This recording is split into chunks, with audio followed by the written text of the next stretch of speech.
Hello, ladies and gentlemen. Welcome back to my channel, the channel, your channel, once again. So I am back. I will be producing some vlogging content as well. Some of my biking kind of bikes that I've had have changed, or the bike that I had has changed. I got a Yamaha Bolt, and I'd sold actually the V-Strom a few months ago. And I've only had the Bolt not even 2 months, and I'm already sick of it. As all of you know, I change bikes like a chick changes clothing left and right. I keep bikes for a short amount of time. That's just kind of my thing. Definitely have gained and lost money on that, but we're not going to bring money into this. Because as you know, with buying a motorcycle or having a motorcycle in general, you're always going to end up spending money. But I am mainly going to be talking about, how you should approach buying your first bike, which I know there's a lot of generic videos out there that talk about this, but I want to give you kind of a different view or approach than many on YouTube that I've found myself. Kind of like, why do it that way? I'm also going to discuss, if you should buy from a dealer or private party, or if you should build your own bike. No, I'm just kidding. Most of us don't do that. And if you do that, shit, you're cool. So let's get into it. When buying your first bike, should you finance or should you pay cash? Those are the common two things that most people in general face when buying a bike, because it's going to be one or the other. I think it just depends on the individual and their own financial needs. Most people on the internet are going to tell you to always pay cash. What I've found with this is you end up not as liquid as you once were.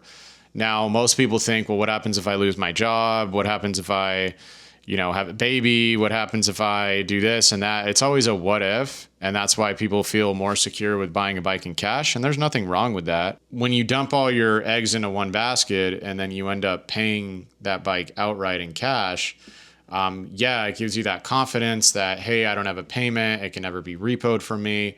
And I'll always have this bike forever till I want to sell. I can always sell it at any time, right? Because there's not a lien against the bike. Your insurance may change as well. You don't necessarily have to have full coverage if, you pay it in cash. You end up losing all your money, right? Unless you have a built up savings of like, a year, 2 years, 5 years, etc., which the average American today has a savings account of like less than $5. So in retrospect, most Americans, at least, I'm not going to speak for other countries because they're far better at saving than Americans. Most Americans don't have that savings anyway. And they know that they want to get on a bike. They know that they want to ride. They have a passion for it. And a lot of the YouTube community, depending on who you listen to, like Dave Ramsey or any of these financial guru guys, they're going to tell you always pay cash, save for the bike. And that's great financial advice. I'm not going to lie. I'm not going to dock them on that because it's true. Like, why go into debt over a bike?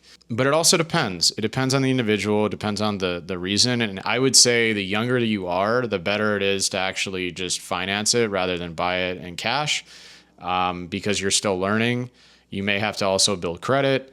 So I actually, would say, and I've only financed like one or two bikes. I think it was one bike. I financed my CRF 300L and I paid that off within like 2 months.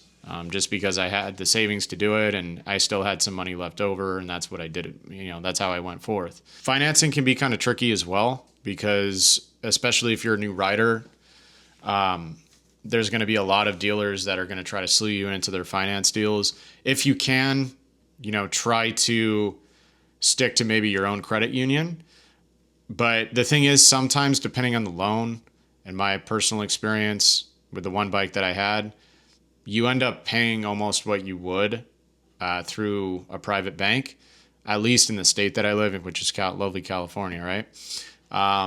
The rates are extremely high anyway, so it almost doesn't make that much sense to go with a credit union. Sometimes you can save a little bit, absolutely, but it's probably not going to be a lot. But yeah, I don't think that there's a necessary evil to financing a bike. again, like I know I had that mentality, and half the time that I follow stuff on the internet, like it's the complete opposite of what I should have been doing or should have been listening to, just to kind of throw that out there. So a lot of the people that were on the internet, I would search up these videos like, should I finance or pay cash? And almost all of them said pay cash. And I'm like, you know what? They have a point, but this is also a depreciating asset, right? So depending on the bike that you get, the instant that you're liquefying like a majority of your cash into a bike is the minute that you're not liquid anymore, and you're having to put money into a bike that's depreciating in nature. Any automobile or motorcycle depreciates. The only bikes that actually retain their value, and this is part of why the reason I'm going to get into, is generally Harley Davidson, believe it or not. Most Harley Davidsons are the only motorcycles out there in the world today and in the United States that actually retain most of their value on the private market or even trading it up for something else. Most other bikes, the Japanese manufacturers specifically, their depreciation rates on those bikes are like crazy. Within the first year, you lose like 40% or something like that. So you might lose a little bit less depending on the bike, but the bikes don't hold their value if they're Japanese made. That's just a case in point. When you pay cash, you're dumping your money into something that is depreciating in value. Now, most people will say, go invest it in the stock market with all that money and this and that. To be honest, I'm not really with it nowadays to do that. That may have worked at some time, but the future, in my opinion, is crypto. So if anything, not financial advice, but I would rather take some of my earnings versus paying a bike payment and put it in crypto, because that stuff is kind of the future of finance, rather than put it in the S&P 500. That's just my opinion. If you were not going to make a bike payment and you were just going to pay it in cash. If you are to make a bike payment, obviously I would be weary of a lot of the dealers that say 0% interest for X amount of months. A lot of the times in my personal experience, I had this with cars. I would buy a car and the interest rate that they would say is 0, they actually bill it into the payment that you end up paying on that vehicle. And then on the actual paperwork that you fill out through finance, they'll have all these ridiculous fees on there. Well, those fees are actually the interest. That doesn't happen in every case. Sometimes it legitimately is 0%, but I would say, especially for motorcycles, because there's such a low profit margin on them, to be wary of the dealers that say 0% interest, X amount of dollars. Harley Davidson tried to get me on this, and I'll tell you this, they're one of the most customer savvy, customer friendly dealers I've ever dealt with. But usually when they're super happy and grinny, there's some kind of, agenda behind that. And it's to make money. It's to make sales. Totally get it. They're not there to make friends. They're there to make money. But you can also meet great people like when you buy a bike. That's the thing with buying a bike, by the way. If you're a first-time bike buyer, not a home buyer, because no one can afford those nowadays, you may actually end up the salesman's friend versus buying a car. That's never going to happen. The camaraderie and the environment that you will have when you're buying a bike is going to be completely different than if you were to buy a car. I think this whole time I haven't been actually staring into the camera, so my eyes are probably all over the place right now, so I apologize. But yeah, so I would stay away from scammy tactics that dealers might play. They may, try to get you into certain deals that you don't want. Another thing that I'll say, especially this happens when you finance at a dealer, you'll go in for one bike, but they'll try to put you on another. I'm not going to name dealers, and I'm not going to name brands. I'm not going to do that. But there is definitely one in particular out there. And again, not going to name names. Wink, wink. It starts with an H. Was trying to press me and push me to get onto another bike. Fuck that. Do not listen to them. I'm not going to say don't always listen to them, but initially you shouldn't listen to them until you can assess if what they're telling you is right for you. You do not want to get onto something that is bigger and badder and way more power and torque than you can imagine, and then end up fucking getting killed, right? Like, you do not want to do that. And you would think that some of these salespeople out there would have the decency to be like, you know what, I don't want to put this person on this bike because I think they could kill themselves, right? You would think they would put them on a lighter bike, more beginner friendly. Regardless, you're getting money out of it. You're paying for the bike, whether you finance or pay cash. So what the fuck is the difference? At least that's my philosophy. A sale is a sale. But no, these motherfuckers are so greedy that they want to put you on a bike that's way beyond your experience level. And I would say err on the side of caution. Do not do that. I know in myself, I've had a few times where that's happened to. Luckily, I've never fallen victim to that. But I would just highly recommend do not do that. Please, get the bike that you want to ride, that you deserve, that you feel confident in. And if you need to upgrade down the road, then do it. However, it's a catch-22 because if you feel confident enough where you could buy a little bit bigger of a bike and then grow into it, great. That's always better because then you don't have to buy twice. You just buy once and that's it. I wish I could say that of myself, but I've went through 10 bikes in 2 years. So I've really been able to explore this life. And the reason why I do that is because I've embraced the biking culture. This has actually become my life. I'm not married. I don't have kids. I don't know if I'll ever do that, to be honest, in this economy. But this biking shit has been my life, and it is my life. It's become my life. Sure, do I still get anxiety or stressed when I'm riding occasionally? Like, oh, am I going to crash or do this and that? Sure. And I don't even really want to bring that up because stuff happens. But absolutely, I get that still, but it's not something that would deter me from riding.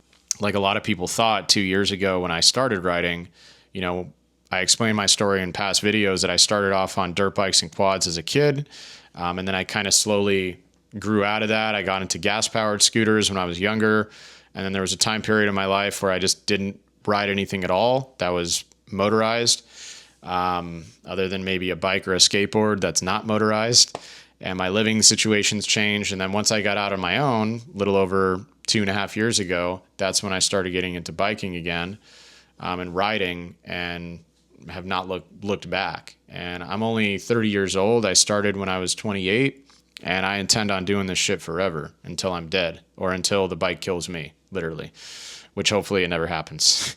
But I'm not afraid to say that because I love it. I love it that much. Not to go off on a tangent here, just ride the bike that you want to ride. Ride your own ride, as they say. I love that slogan. And don't let anybody try to convince you into something else. You can listen to them, but you have to take that assessment on your own and figure out if you're going to get a bigger bike. Does it make sense for you? Don't be afraid to trade up bikes. I know a lot of people will tell you it's a financial burden. Like, look, at least for the real bikers out there, some bikers, yeah, they buy one bike and that's their bike for life. But let's be honest, that's far few and in between. Most bikers out there, no matter what bike you ride, at some point you're going to get a second, third, fourth bike, fifth bike, sixth bike, 40 bikes, right? Like, that's inevitably going to happen. So don't be afraid down the road to spend money. Just don't do it the way I did, where I did, 10 bikes in 2 years. That's a lot of money that was, wasted. However, I don't feel as bad because there is vloggers on here, which I forget some of their names. I'm really bad at names, but there's one guy that rides a sport bike on here. People probably know who he is. He has a Grom. He has a bunch of sport bikes like Habusas, I think. I think he has a Kawasaki H2. I think that's what it's called. And dude, that motherfucker, he went through like a bunch of bikes and spent like over $100,000. I am not nearly as close to that at all. So I actually feel better. And the bikes that I bought are cheap. Not to make it a me thing. It's about you. I will be definitely making a few other videos, about some of the bikes that I've ridden in the last few years, just so you guys have perspective, because I know as a new rider, a lot of you guys are trying to figure out what type of rider you are. So maybe riding some of the bikes I have, that can give you perspective, whether you want to go dual sport, adventure bike, cruiser. I've never really hopped on sport bike before, except one, and I rode it in the parking lot, and I wanted to get the fuck off of it. Like, it just wasn't me. But I think here on out, guys, this is going to be a cruiser channel. I'm hoping to meet more people as well. So if you're in the SoCal area, definitely hit me up. You can follow me on Instagram, Fergus the Proclaimer. I'm going to be producing more cruiser content. I'm still going to be doing the moto vlogging. You just have to be patient with me. For those of you that are still here, that are still sticking around, and I'm back. So if you enjoyed this content, hopefully it helped you out. Maybe it'll help you figure out your buying decisions with your first bike. I hope it did. Feel free to drop a like and a comment and consider subscribing. And I will catch you guys in the next video. Peace.